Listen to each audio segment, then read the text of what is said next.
Jerry Reynoldson, great to talk to you. You know, I think that wild horse advocates like yourself who've been at this a long time had reason for optimism, a new administration, a new BLM director. You thought maybe the wild horses, the mustangs, would get a fair shake. Can you give me a sense of where things are right now and whether or not you're disappointed with what you've heard so far? Well, for those of us that have been at this, as you suggested, for a long, long time, there's no joy in Mudville, so to speak. I don't see anything that's changed. I'm not optimistic. I don't have a lot of hope. They just completed a huge gather in the Sandwash Basin in Colorado, gathered close to 600 horses there. I think they go in to Wyoming next week, and the number they're looking at gathering are 3,550. Right at 3,550, be one of the largest gathers ever. Those are some of the most iconic horses that we have in the Western United States. Of course, I see them all with the same view. They're all iconic, but there's a lot of alarm out in the advocate community, to be honest. I read at least 50 to 100 personal messages daily. Some of them come from smaller wild horse advocate groups, and a lot of them are individuals, but there's a lot of outrage out there. So that would be my current overview, George, of where things are. Terrible disappointment with the new secretary. Secretary Haaland has proved to have a tin ear on this thus far. Now, that could change. But prior to that Colorado gather that I mentioned, the Sandwash Basin, Governor Polis from Colorado and Congressman Neguse, also from Colorado, sent letters, individual letters into the secretary's office and asked that gather be stopped. They were just ignored. We're used to all the advocates being ignored, but when they ignore governors and people in Congress, you know, it kind of gets your attention. You wonder, what will it ever take to ever change anything? Yeah, it doesn't seem to matter. Democrat or Republican in the White House, Democrats control Congress, Republicans control it, does not matter. It's always roundup season for wild horses. That's absolutely true, you know, and this so-called path forward, which most people in the advocacy community refer to as the path backward. You know, it's created a lot of ambiguity around the direction that this program is going to take.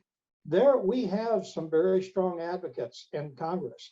And of course, we have one from the state of Nevada, Congresswoman Titus, who's done a lot of work along with some of her colleagues to try to include language in the current Interior Appropriations Bill, and they're looking at, you know, things that would create new and reasonable controls on populations, something to offset this notion that they are only out as gather.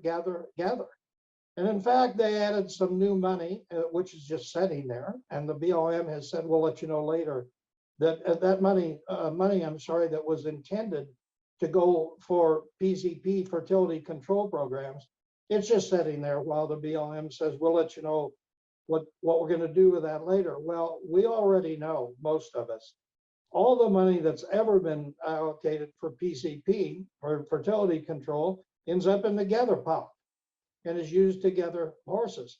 You know, the path forward is suggesting they're going to gather 20,000 horses a year for 10 years. Well, when they get that done, there won't be many left. But along the way, they're destroying the band structure, the herd makeup of all these bands of horses. And therein lies, you know, what I think will be the ending fate, if you will, for the wild horse populations in the West. You know, what they've been using the last few years is this word emergency. Oh, we've got an emergency on our hands because of drought conditions. We got to gather these horses for their own good. There's no hearing, there's no public comment. They just go out and round them up, supposedly for their own good. Is that what this Wyoming roundup is going to be? Is that an emergency? No, this has been a scheduled roundup and they are taking comments, but you know, that was the case with the recent Colorado gather. They had talked about that gather, and then at the last minute, it got flipped into an emergency status gather. And as you said, you know, that removes any necessity for comments and so on. So George, they go out on the ground, and in the midst of this gather, there's rainstorms going on all around them. Plenty of water for the horses, plenty of forage out there, and rainstorms. So what did they do? They switched it up together and said it's no longer an emergency gather. It's now we're worried there's not enough forage out here. Some of this stuff, you know, you couldn't make this up if you were trying to create, you know, a story. You just couldn't make up some of this stuff, George.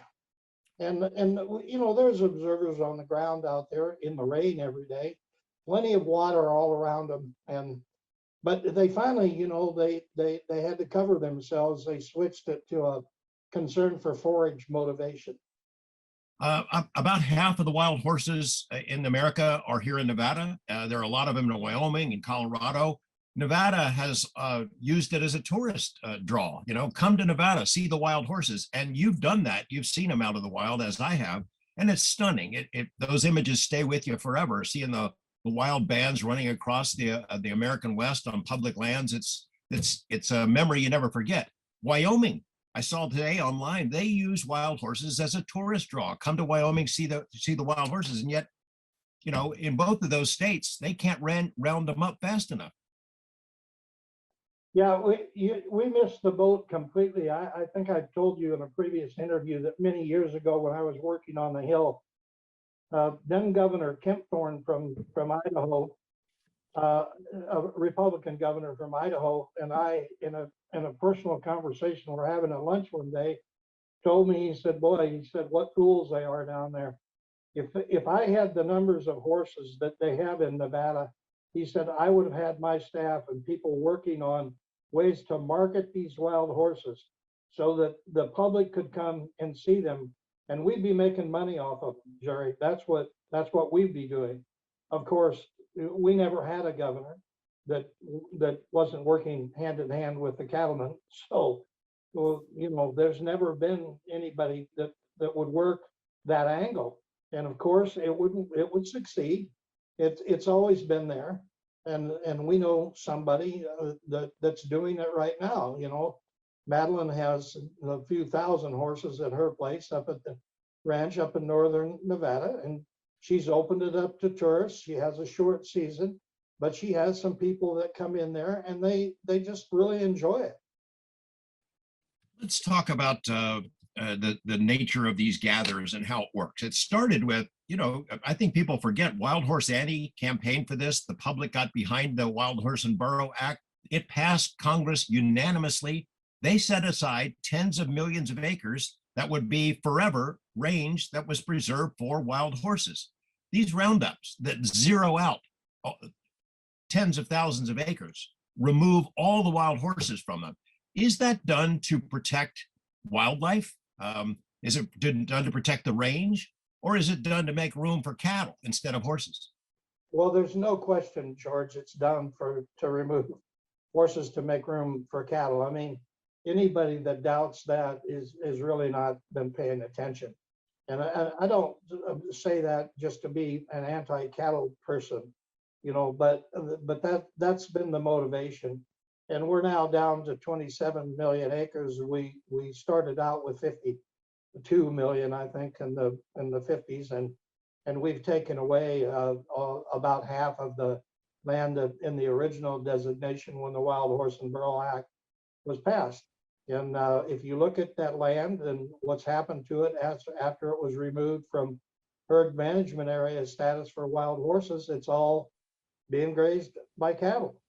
And of course, that's part of the motivation for the checkerboard lanes in Wyoming, where they're getting ready for the big gather. You know, the BLM says so hard to manage this because, you know, the checkerboard's private ownership but well, it's been this way for a long, long time, George. And so, you know, if you look, the BLM continues to perpetuate the myth, the lie. Frankly, it's just a lie that the damage on the range is attributable to wild horses. That's the most absurd thing in that anybody could say.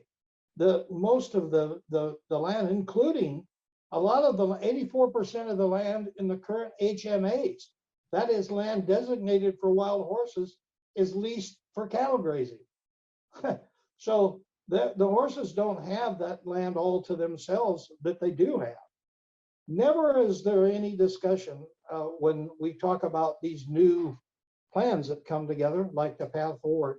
Never any discussion about restoring any of the lands that have been taken away from the horses, or finding other public lands that might be appropriate for the horses to be on. I frankly think that when you look at the Wild Horse and Burro Act, what its intent was, provisions of the law, I think the BLM's been breaking the law for years, because, you know, they're actually supposed to be preserving, protecting these horses for future generations. I just don't know how you can gather horses at the rate that they do, with so little regard for the band structure and the genetics of these horses, and think you're preserving them for future generations. I don't think it's possible to reconcile those things. We'll get into that in a second. The idea, again, as you mentioned, that 50,000 estimated wild horses across all these millions of acres, they're bad for public lands, but 2 or 3 million cows are not. It's ridiculous. Actually, there's over 20 million cows, George, on the public lands in the West. And we've already talked about this many times. Their contribution to the overall beef market in the United States is very, very minimal. It's not like we'd be in danger of losing a big source of our meat production and food source if the cattle were reduced. But again, there's never any discussion about reducing the numbers of cattle. And of course, we know that we're subsidizing the cattle grazing to begin with. The rate, the $1.27 per AUM has been charged now for at least 30 years, if not longer. And again, there's never any discussion to ever change that. Other ranchers that are grazing cattle on private lands are paying 10 times that much, if not more. You know, we've heard the argument, Jerry, over the years that people that don't like the mustangs. These are feral horses. They're not natural. They're invasive. They're invasive species, as opposed to cattle, I suppose, which, you know, we all learned in school about the thundering herds of natural wild cattle in North America. It's preposterous. No such thing ever existed. Yeah, horses were here long before cattle and ever populated any of the Western United States. Again, George, you know, some of these things are so absurd that they play on being comedic, but it's hard to laugh about it when you realize that, as we just previously said, that, you know, tens and tens of thousands of horses are not going to be there for the public to see when all the smoke and dust clears. And that's the sadness and the tragic part of the story. The idea that rounding up horses is ever going to solve the problem is preposterous. You have been an advocate working with Congress, with Senator Reid and other lawmakers to come up with funds to study the problem, to figure out how to fix the wild horse problem. Public money, taxpayer money spent on these studies, a lot of money, and they've laid out a blueprint how to scientifically manage these herds so that they can exist forever and not hurt the public land. BLM looks at those studies and ignores them, right? Ignores them. Yeah, I mean, everybody from the National Academy of Science to the General Accounting Office have issued so many reports over the last decade or two, and every one of them, you know, suggests what's wrong, what the problems are, where where improvements can be made. And for the most part, it's all ignored. It's all ignored. The strategy has always been singly focused on gathering and removing horses.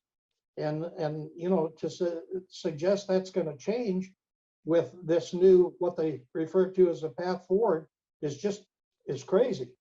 Now they're proposing building a 4,000 acre holding corral up in Winnemucca, Nevada, so they can put, you know, who knows how many more thousand horses up there. So if you look at what they do, as opposed to what's been recommended they do, and what they say that they may do, it's all geared towards one thing: removing horses, gathering horses. And that hasn't changed over the 30 years that I've been involved in this, George. It's always been their principal mission, and it remains so.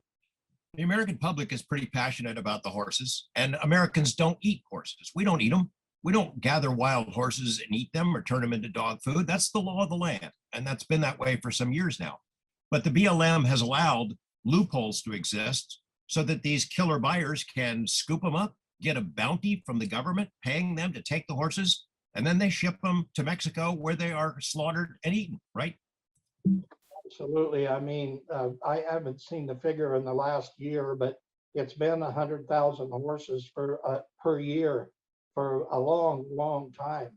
And Congress, you know, has recently passed, or one body at least, the SAFE Act, to prohibit the transportation of these horses, but it never gets through. It gets close, but it never gets through.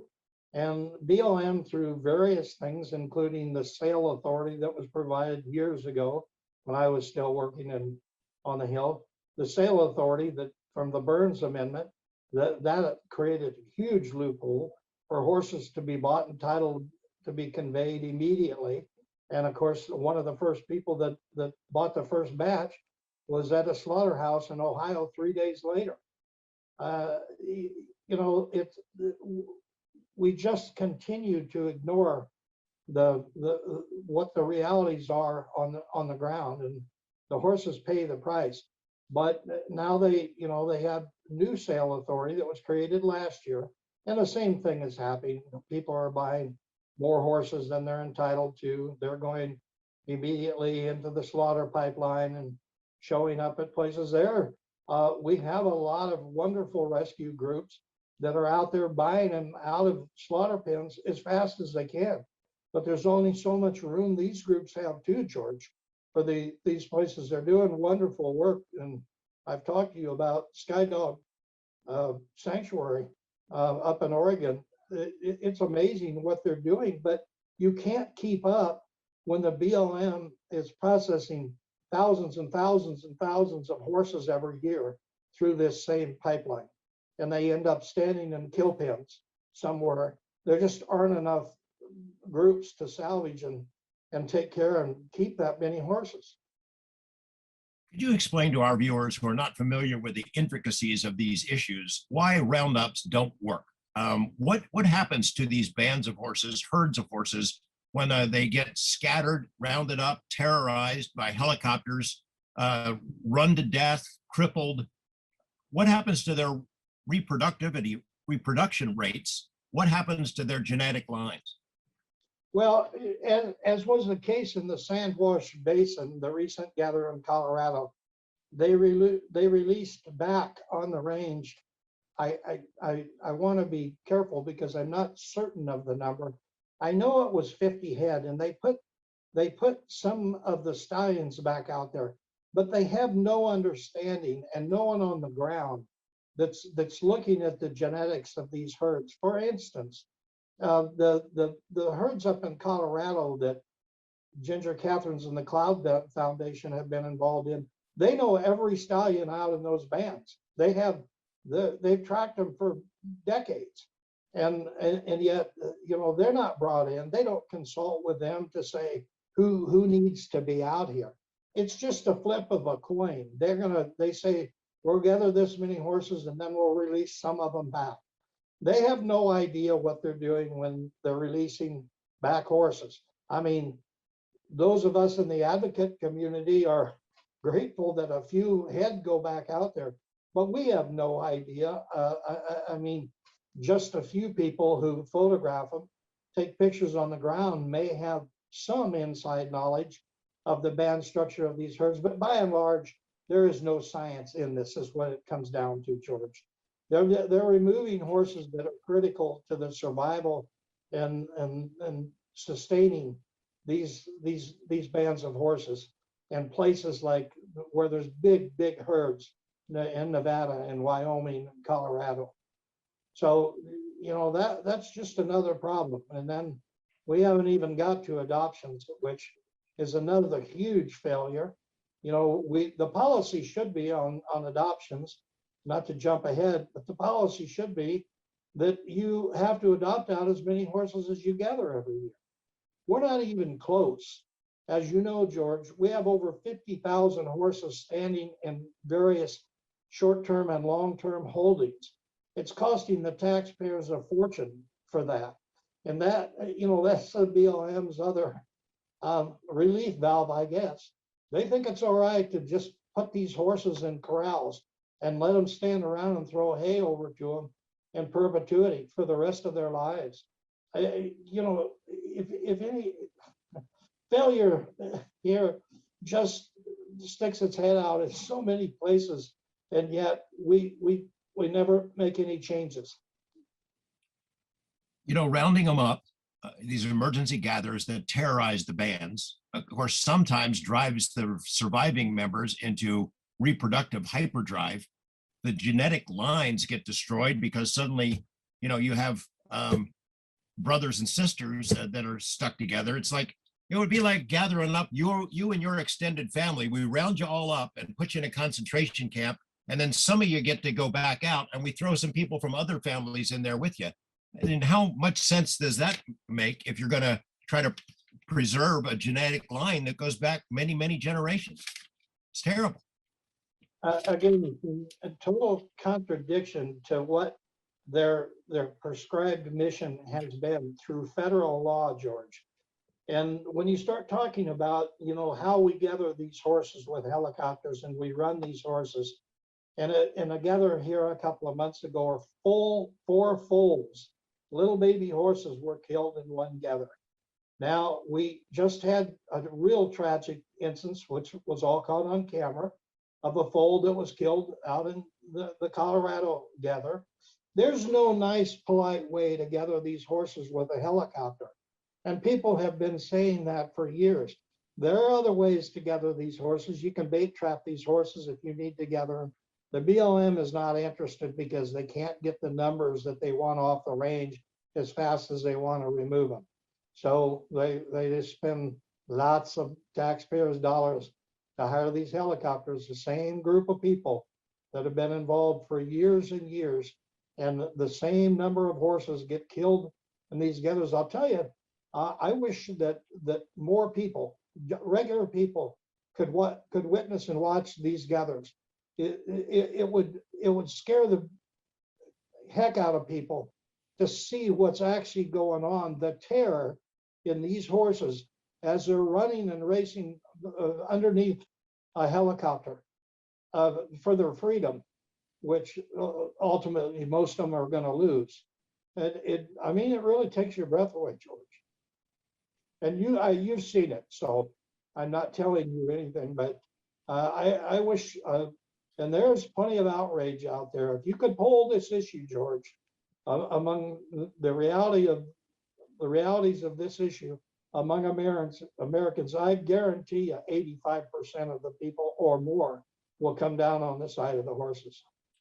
You know, BLM has these roundups. They pay the same contractors year after year, who are often ex-BLM people and their buddies.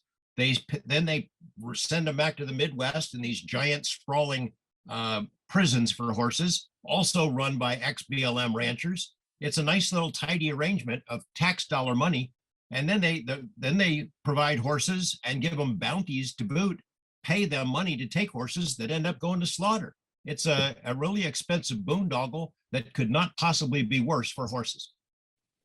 Yeah, when you look at it, they give these people, you know, 5-year contracts on a lot of these large holding places to take horses. And they promise them, you know, if it's for 500 horses, if you die, the BLM has to replace them so they can keep paying them, you know, a level fee for 500 horses. And of course, there is a mortality rate among horses like there is everything else. So they just send a truck full of some more horses, replaces the ones that have passed away, and the money keeps flowing. And George, you hit on what the real issue is here. You know, and overused, I guess, is follow the money. Well, if you follow the money in the wild horse business, you'll see why we continue to do things the way that we do them. A lot of ranchers would much rather take 1,000 acres of ground and get paid a dollar, and they negotiate these contracts, by the way, over every 5 years. And as I said, they're guaranteed. But for them, instead of having cattle out there, which require a lot of manpower, maintenance, cost of feed and everything, they just get these horses for anywhere from $1.50 to $2 a piece, turn them out there, and as long as they keep water out there and the fence up, they're good to go. And again, it's about money. It's just about following the money. You mentioned that there were 52 million acres set aside for wild mustangs by the law that created the act.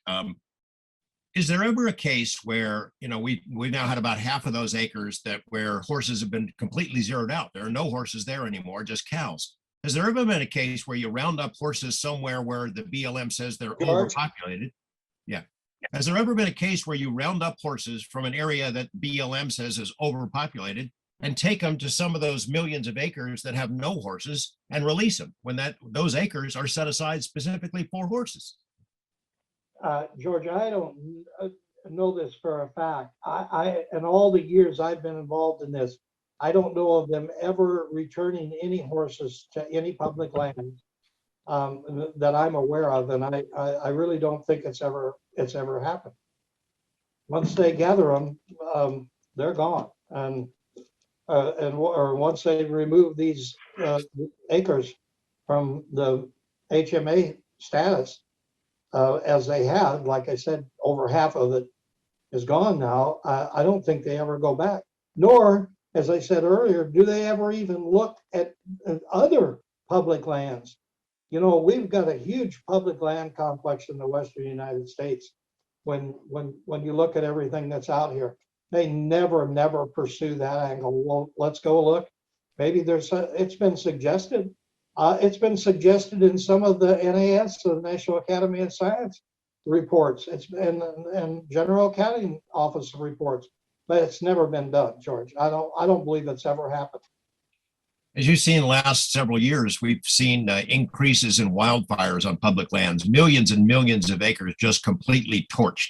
A lot of it fueled by overgrown cheatgrass, things that horses would eat. Are wild mustangs a reasonable part of public lands management specific to wildfires, or do you think that that's exaggerated?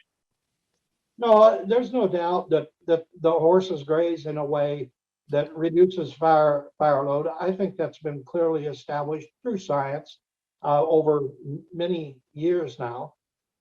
Some of the people in our public resource organizations don't want to acknowledge that because it doesn't play into the narrative of why they have to be removed. But yeah, if you look at the grazing animals that are out there, the horses are probably as beneficial or more beneficial than any other species in terms of keeping down the fire load. One other question, the Humane Society. So you and I have known Humane Society folks and supported them over the years for their fine work in regard to animals and different species. Seems like HSUS, the national organization, has made a bargain, a Faustian bargain with the horse roundups, that they're going along with it. I don't understand that.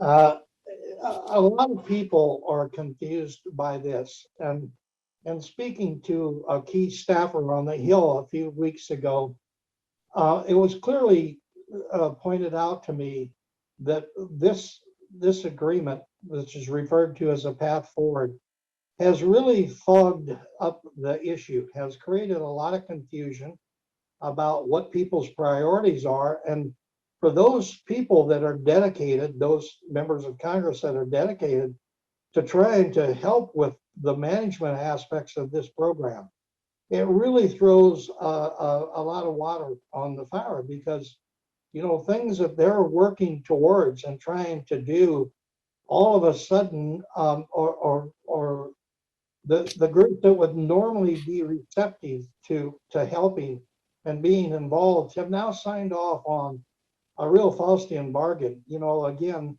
I said they've agreed to gather 20,000 horses for 10 years. And the trade-off, George, the trade-off was that there would be X millions of dollars set aside for fertility control, for population control. And as I said, none of that money has leaked out of the ground, out to the ground. The fertility control that does get done, like up in northern Nevada, there's a group involved, and they hire their own people, and they're from the advocacy community, and they go out and they PZP horses, and they're doing a darn good job of it. And the numbers that they're able to do would be astounding. And this could translate to a national scale real easily. Again, there's no money in that, George. There's no money in that. So we gave up, and here's what the practical result of this path forward and the involvement by the Humane Society and the ASPCA is. So all the pressure that we could bring through individual advocates working through national organizations is now gone, because the national organizations are quiet. So how much cover do you think that gives to Secretary Haaland, to the BLM, to sit on their hands and do nothing? Because now if they get asked, oh, there's an agreement. We struck a deal. This has all been worked out. It's all been resolved. And in fact, the money that they got for the trade-off, for what was supposed to be the big end on their end for the trade-off, was already going to be appropriated. There were members of Congress that had already put that money in legislation, George. So there is no win on that side of the ledger. But what we've lost is the leadership and the ability to coordinate efforts to go up on the Hill and to work this issue. So now you've got a bunch of small advocate groups out here and individuals, you know, screaming bloody murder, because we see where this is headed. We know what the end game is going to be. You know, they'll just continue to decimate these wild horse herds and the band structure and so on until we just don't have healthy reproducing horses anywhere in the Western United States. And that will probably make quite a few people happy, but it's not the right course of action. It's not what we should be doing. But this path forward has really crippled, in my view, our ability to respond, to bring pressure to bear. Seems like we're at a critical juncture, and we need the public to get involved and get mad and involved all over again, right? Yeah, as I said, George, I know where the public comes down on this. It's a matter of how do you mobilize that public opinion. The rescue groups, some of them are just working day and night to try to save horses, but they can't, run up to the Hill once a week and schedule a half a dozen meetings, or do what we should be doing, standing in a bunch of us protesting down in front of the Department of Interior building. That's what needs to happen, George. Until the advocacy community figures out how to speak with a voice loud enough to get this message out that it's always the status quo, that it's always just gather the horses, we're going to make no progress. We're not going anywhere on the side of the horses. The health of the horses. Thanks, Jerry. We'll stir the pot, see what we can get going. Thanks, George. I always appreciate your effort.